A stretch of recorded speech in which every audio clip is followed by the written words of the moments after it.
সবাইকে শুভেচ্ছা। আজ আমি আপনাদের সামনে উপস্থাপন করব লেবু চা খাওয়ার কিছু দারুণ উপকারিতা। লেবু চা নামটা শুনলেই মনে হয় কিছুটা টক, কিছুটা কড়া।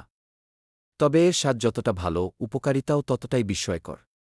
প্রথমত, হজমে সহায়তা করে। লেবুর রস পেটের গ্যাস দূর করতে সাহায্য করে এবং চা হজম শক্তি বাড়ায়। দ্বিতীয়ত, এটি ওজন কমাতে সহায়ক। লেবু চা শরীরের ফ্যাট বার্ন করতে সাহায্য করে এবং অতিরিক্ত ক্যালরি জমতে বাধা দেয়। তৃতীয়ত, লেবু চা ইমিউন সিস্টেম বা রোগ প্রতিরোধ ক্ষমতা বাড়ায়। কারণ লেবুতে আছে ভিটামিন সি, যা আমাদের শরীরকে ভাইরাস ও ব্যাকটেরিয়ার বিরুদ্ধে লড়তে সাহায্য করে। এছাড়াও এটি মানসিক চাপ কমায় এবং শরীরকে সতেজ রাখে। তাই প্রতিদিন সকালে 1 কাপ গরম লেবু চা দিয়ে দিন শুরু করলে শরীর যেমন ভালো থাকে, মুডও ফ্রেশ থাকে।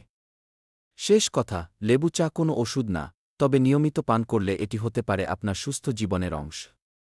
ধন্যবাদ।